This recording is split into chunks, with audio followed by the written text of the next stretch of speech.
महाराष्ट्रामध्ये सावनेर विधानसभा मतदारसंघाच्या निमित्ताने पोटनिवडणूक होईल का?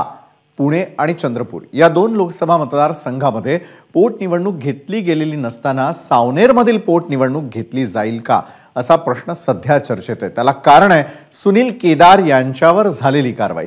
केदार यांची आमदारकी रद्द झाली आणि पोटनिवडणुकीची चर्चा सुरू झाली। पण ही पोटनिवडणूक होणं शक्य आहे का?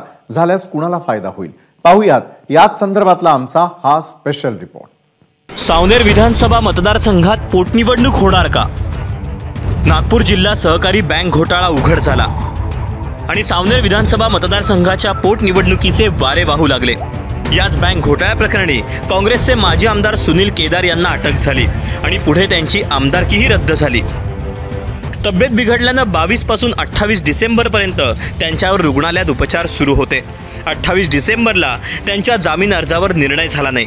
डॉक्टरांनी केदार यांना फिट असल्याचं घोषित केलं आणि केदारांची रवानगी तुरुंगात झाली आणि पुढची सुनावणी 30 डिसेंबरला आहे। आता सुनील केदारांना दिलासा मिळणार की नाही हे भविष्यातच कळेल, पण त्याआधीच त्यांच्या मतदारसंघात पोटनिवडणुकीचे वारे वाहू लागलेत।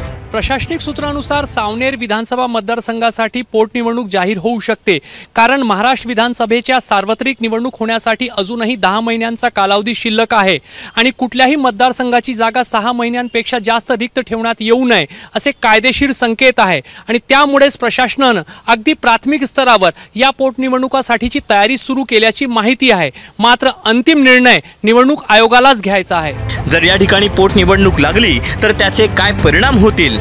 हा निकाल आगामी निवडणुकांसाठी परिणामकारक असेल का, असे अनेक प्रश्न उपस्थित केले जात आहेत। फक्त एक असेंब्लीचं सीट आहे, त्या सीटपर्यंत रिक्स घेऊ शकतात की एक सीट जर ते रिटेन केले, काँग्रेस रिटेन केले तरी काही होणार नाही, कारण ते बोलतील की हे काँग्रेसचा ट्रेडिशनल सीट होता, त्यांनी रिटेन केली। पण जर जिंकले तर त्यांचे जे मॉडेल जे आहे बीजेपीचे ते बूस्टअप होतील। या पोटनिवडणुकीसाठी काही अडचणीही येऊ शकतात। पुणे आणि चंद्रपूरला पोटनिवडणूक का घेतली नाही? गिरीश बापटांच्या निधनानंतर रिक्त झालेल्या पुणे लोकसभा मतदारसंघात पोटनिवडणूक का नाही? बाळू धानोरकरांच्या निधनानंतर चंद्रपूर लोकसभा मतदारसंघात पोटनिवडणूक का नाही? नागपूर हे भाजपचं पॉवर सेंटर आहे आणि याच पॉवर सेंटरमध्ये भाजपनं कुठलीही निवडणूक जिंकणं किंवा पराभूत होणं याचे परिणाम थेट राज्यभर पोहोचतात। त्यामुळेच या सावनेरमध्ये पोटनिवडणूक झाली तर त्यावरून भविष्यातील अनेक अंदाज काढणं शक्य होईल। कुठल्याही मतदारसंघात पोटनिवडणूक घ्यायची की नाही या संदर्भातला निर्णय जरी निवडणूक आयोग करत असलं तरी सावनेर संदर्भातला निर्णय विद्यमान सत्ताधाऱ्यांचा राजकीय नफा आणि तोटा लक्षात घेऊनच केला जाईल, कारण लोकसभा निवडणुकांच्या पूर्वी पराभवाचा धक्का महायुतीला परवडणारा नसेल। कॅमेरामॅन अतुल हिरडेसह रजत वशिष्ठ, एबीपी माझा, नागपूर।